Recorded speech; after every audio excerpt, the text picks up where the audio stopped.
பாசிட்டிவா பேசுற என்னன்னா கே ராமசாமி சொல்லி ஒரு பெரிய நடிகர் இருந்தாரு. அவர் ஒரு பாட்டு வேணாம்னு சொன்னாங்க.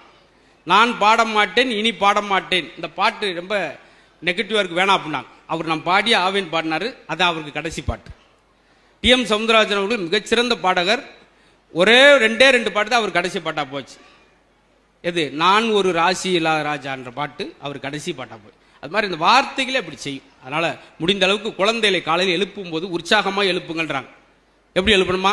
எந்திரிங்க, நாகப்பட்டினம் கமிஷனர் எந்திரிங்க, வேளாங்கண்ணி கமிஷனர் எந்திரிங்க, கலெக்டர் எந்திரிங்க சொல்லணுமா. அப்பதான் அவனுக்கு ஒரு பாசிட்டிவா காலையிலே. நம்ம காலையில் எப்படி எழுப்புறோம் குழந்தைய? எந்திரி எருமை. அவன் எருமை மாதிரியே தெரிப்பான். படிடா படிப்பங்கழுத என்னத்தை படிச்சேன்.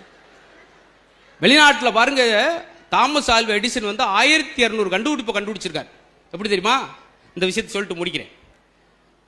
ஸ்கூல்ல சேர்த்து வராங்க எடிசனுடைய அம்மா. ஸ்கூல் வாத்தியார் பார்க்குறாரு. ஒரு வாரம் கழிச்சு ஒரு பேப்பரில் அந்த எடிசன் எழுதி கொடுக்குறாரு. அதை அவங்க அம்மா வீட்டில் வாங்கி பார்க்குறாங்க. அம்மா என்னம்மா சார் எழுதியிருக்காங்கன்னு கேட்குறா எடிசன். அதில் என்ன எழுதியிருக்கு தெரியுமா? இந்த பையன் மூளை வளர்ச்சி இல்லாதவன், முட்டாள், இவனுக்கு எதுவுமே சொல்லிக் கொடுக்க முடியாது, சொல்லிக் கொடுத்தாலும் புரியாதுன்னு எழுதி கொடுத்துருக்காங்க. இதை போய் அவன்கிட்ட சொல்ல முடியுமா? டேய் நீ பெரிய அறிவாளி அம்டா, உனக்கு சொல்லித்தரக்கு வாத்தியாருக்கே அறிவுலையா, என்னம்மா சொல்றீங்க அப்படின்னு அந்த பேப்பர் மடித்து புக்கில் வச்சுட்டு அம்மாவே தன்னுடைய எடிசனுக்கு சொல்லிக் கொடுக்குறாங்க. ஒரு குறிப்பிட்ட காலத்தில் அம்மாலாம் இறந்த பின்னாடி நிறைய கண்டுபிடிச்சிட்டாரு. இந்த லைட்டு கண்டுபிடிச்சது, சினிமா கண்டுபிடிச்சது எல்லாம் அவர் தான். இத்தனை கண்டுபிடிப்புகள் கண்டுபிடிச்சா கூட அந்த வீடு ஷிஃப்ட் பண்ணுறப்ப அந்த பேப்பர், அந்த புத்தகத்துக்குள்ள அந்த பேப்பர் எடுத்து பார்க்குறாரு எடிசன். எதற்கும் லாயக்கற்றவன் இவன் ஒரு முட்டாள், இவனுக்கு சொல்லிக் கொடுக்க முடியாது. அதை பார்க்குறான்.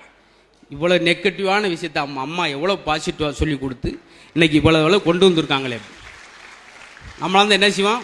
வாத்தியார் சொன்ன மாதிரியே இருக்கவார். வெளிநாட்டு இத்தனை அறிஞர் விஞ்ஞானி இருக்காங்க. என்ன அர்த்தம்? போட்டி ஓட்டுக்கிட்டு எனர்ஜியை சொல்கிறாங்க, எனர்ஜியை வளர்க்குறாங்க.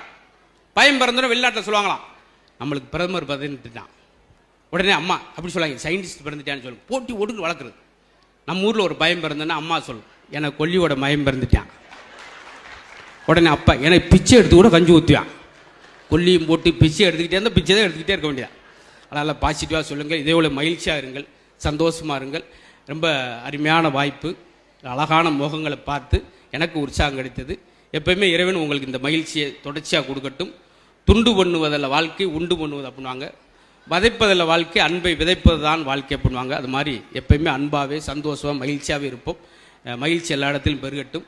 ஏற்கனவே சொன்ன மாதிரி தான், பிறந்தோடனே தாயை அள வைக்கிறோம், இறந்த முன்னாடி சொந்தங்கள்லாம் அள வைக்கிறோம். இருக்கும்போதாவது மற்றவர்கள் மகிழ்விப்போன்ற நோக்கத்தில் தான் இன்னைக்கு நம்ம மாவட்ட ஆட்சியர் அவர்கள் இப்படி ஒரு ஏற்பாடு. பிறக்கும்போது தாயை அள வைத்து பிறக்க வேண்டும் ஒரு குழந்தை, இறக்கும்போது ஊரவே அள வைத்து இறக்க வேண்டும். ஐயோ போயிட்டானேன்னு சொல்லி அந்த மாதிரி எல்லாருக்கும் மகிழ்ச்சியான ஆண்டாக அமையட்டும். இதே மாதிரி புத்தகத்துல ஒவ்வொரு ஆண்டும் நல்ல அறிவுஜீவிகளாக வளர்வதற்கு பெரிய பேச்சாளர் வந்து அந்த பேச்செல்லாம் கேட்டு அறிவுஜீவிகளாக நாகை மாவட்டம் விளங்கணும். அதற்கு என்னுடைய அன்பான நன்றியும் அன்பையும் சொல்லி உங்கள் அன்போடு விடைபெறுகிறேன்.